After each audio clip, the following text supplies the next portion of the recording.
आज हम करने वाले हैं modern approach of finance function. मैंने प्रीवियस क्लास में आपको कराया था ट्रेडिशनल अप्रोच एंड उसकी लिमिटेशंस। तो आपका मोस्ट वेलकम है अपने चैनल आरजे क्लासेस पर। तो पूरे वीडियो को ध्यान से समझना, ध्यान से देखना, कोई भी डाउट है तो आप मुझसे पूछना। चलिए स्टार्ट करते हैं। Modern approach of finance function.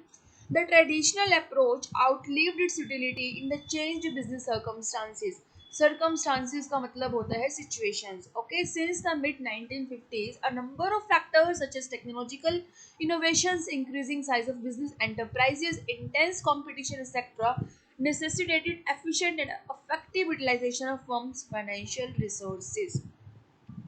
ये क्या कह रहा है कि जो हमारा ट्रेडिशनल अप्रोच था फाइनेंस फंक्शन का, उसमें हमारा मेन टारगेट था कि हमें पैसा कहाँ से लेना है, दैट्स इट। उसका जो यूटिलाइजेशन है, उसको कैसे यूज करना है, ये सारी ही चीजें इसके एरिया के अंदर नहीं आती थी। ओके, तो इसी कमी की वजह से जैसे जैसे बिजनेस सर्कमस्टांसेस चेंज होती गई 1950 से, कैसे काफी सारे टेक्नोलॉजिकल इनोवेशंस होने लग गए। ठीक है, बिजनेस एंटरप्राइज का जो साइज है स्मॉल से ना होकर लार्ज होने लग गया, कंपटीशन इतना ज़्यादा बढ़ गया, एंड ऐसे बहुत सारे फैक्टर्स जिसमें हम ट्रेडिशनल अप्रोच को सिर्फ सिर्फ एंड सिर्फ only and only traditional approach को ही इम्पोर्टेंस दे, ऐसा हमारे लिए पॉसिबल नहीं था। तो उसी केस में हमने मॉडर्न अप्रोच लाए फाइनेंस फंक्शन का। ओके, तो इसी वजह से जो स्कोप है आपका फाइनेंशियल मैनेजमेंट का, वो चेंज हुआ और हमारी मॉडर्न अप्रोच डेवलप हुई। ओके, जो मॉडर्न अप्रोच है वो फाइनेंशियल मैनेजमेंट को एक ब्रॉड सेंस में कंसिडर करता है। यानी क्या कहता है ये कि इसका जो दायरा है बहुत छोटा है, बहुत स्मॉल या नैरो नहीं है। फाइनेंशियल मैनेजमेंट का जो स्कोप है, इसकी जो इम्पोर्टेंस है, या इसके बारे में जो हमारा सोचना है, वो बहुत ज़्यादा ब्रॉड सेंस में सोचना है। इसका जो स्कोप है काफ़ी ज़्यादा वाइडर है। इस अप्रोच में हमें पैसा कैसे एक्वायर करना है, यानी हमें वो फंड्स कहाँ कहाँ से लेने हैं, इसको तो कवर करते ही करते हैं, साथ ही साथ हमें उसका यूज कैसे करना है, उस चीज़ को भी हम इस मॉडर्न अप्रोच में ध्यान देते हैं। ओके, देखिए जो आपका ट्रेडिशनल अप्रोच है, यहाँ पर आपको मैं एक छोटा सा डायग्राम बना के दिखाती हूँ जिससे चुटकियों में आपका ये कॉन्सेप्ट क्लियर हो जाएगा। ट्रेडिशनल अप्रोच क्या कहती है कि हमें सिर्फ फंड्स को एक्वायर कैसे करना है, that's it. Acquisition of funds या एक्वायर ऑफ फंड्स, ये आपका है ट्रेडिशनल अप्रोच। ओके, लेकिन जो आपका मॉडर्न अप्रोच है, मॉडर्न अप्रोच में आपकी ये चीज़ तो आएगी आएगी, साथ ही साथ इसमें एक नई चीज़ और आ गई कि हमें उसका यूटिलाइजेशन कैसे करना है, यूटिलाइजेशन ऑफ फंड्स। तो ये दोनों ही चीज़ें आपकी किस में आ गई, मॉडर्न अप्रोच में आ गई। ठीक है, और जो आपका ये जो आपका ये एक्वाइजिशन ऑफ फंड है, ये आपका क्या हो गया, ट्रेडिशनल अप्रोच।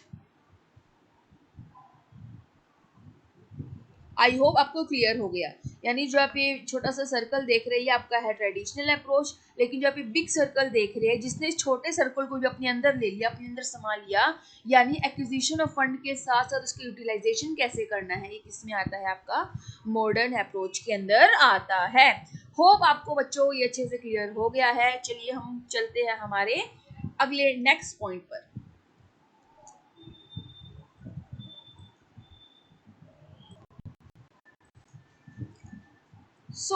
यहाँ पर मॉडर्न अप्रोच में हम तीन प्रॉब्लम को लेकर चलते हैं। थ्री मेजर प्रॉब्लम का सोल्यूशन हमें मॉडर्न अप्रोच से मिलता है। पहली प्रॉब्लम कि total volume of funds and enterprise should commit, यानी कितना फंड जो है एक एंटरप्राइज अपने बिजनेस में लगाएगी, वो फंड्स कहाँ से लिया जाए।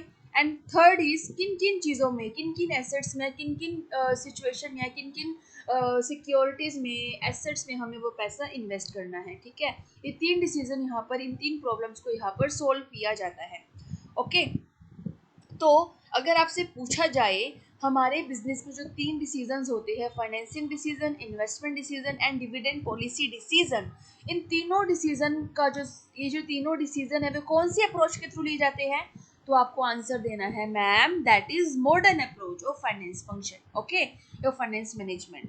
तो ये फाइनेंसिंग डिसीजन का मतलब क्या होता है कि हमें कितना पैसा तो लेना है, कितना पैसा हमारा ओन्ड होना चाहिए या खुद का होना चाहिए, कितना पैसा हमें दूसरों से लेना है। यानी जो आपका फाइनेंसिंग डिसीजन है, आप जो भी फाइनेंस ले रहे हैं, जो भी आपका कैपिटल स्ट्रक्चर है, उसमें आपका जो कैपिटल्स का मिक्स है वो कितना तो आपका इक्विटीज़ का होगा और कितना आपका बोरोड कैपिटल का होगा।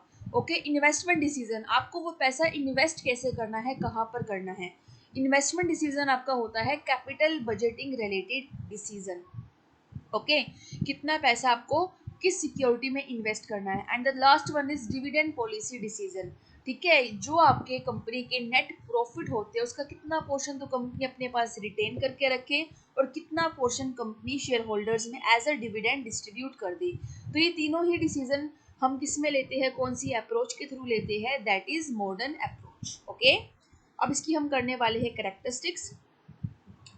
फाइनेंशियल मैनेजमेंट एक मोस्ट इंपॉर्टेंट पार्ट है टॉप मैनेजमेंट का। आपको पता है ना, हमारे बिजनेस में 3 लेवल होते हैं, लेवल 1, लेवल 2, लेवल 3। लेवल 1 आपका किससे रिलेट करता है, टॉप मैनेजमेंट से रिलेट करता है। ठीक है, इसमें कुछ गिने चुने बंदे ही होते हैं जो पूरे बिजनेस को संभालते हैं। आपने बिजनेस स्टडीज में देखा होगा, आपका एक ही होता है पायरामिड।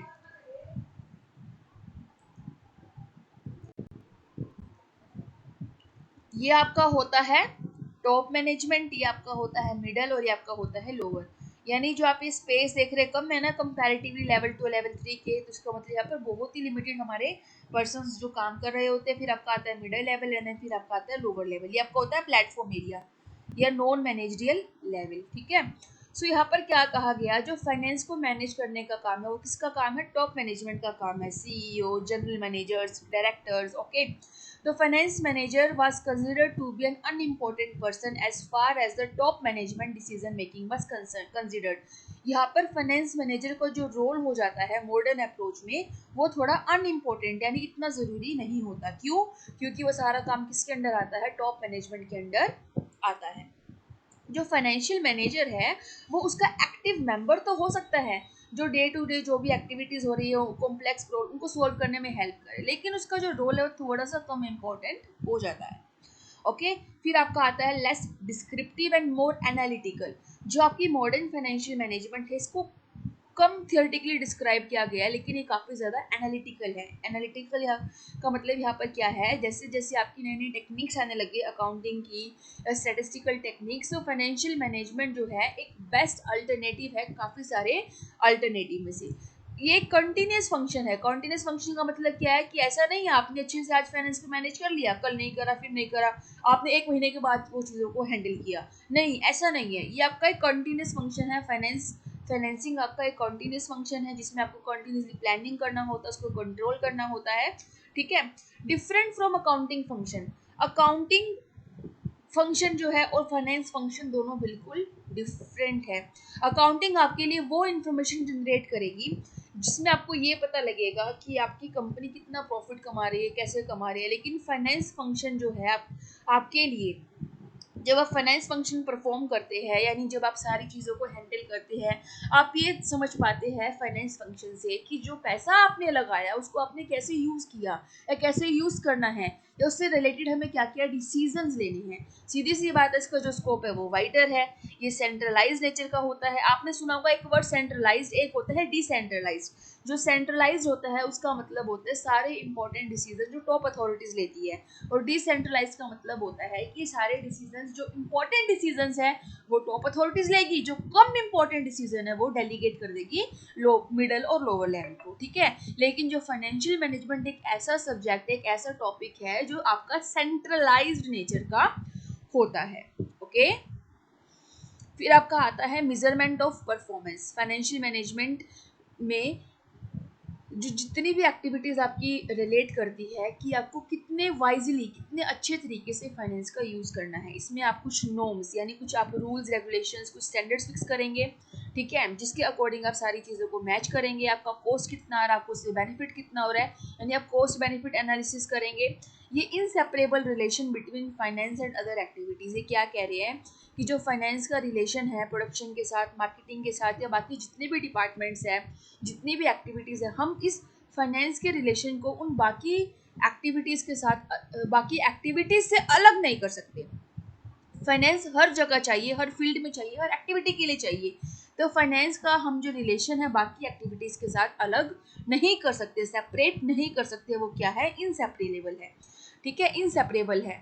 आपका लास्ट पॉइंट आता है कि हर तरह की ऑर्गेनाइजेशन के लिए एप्लीकेबल माना जाता है।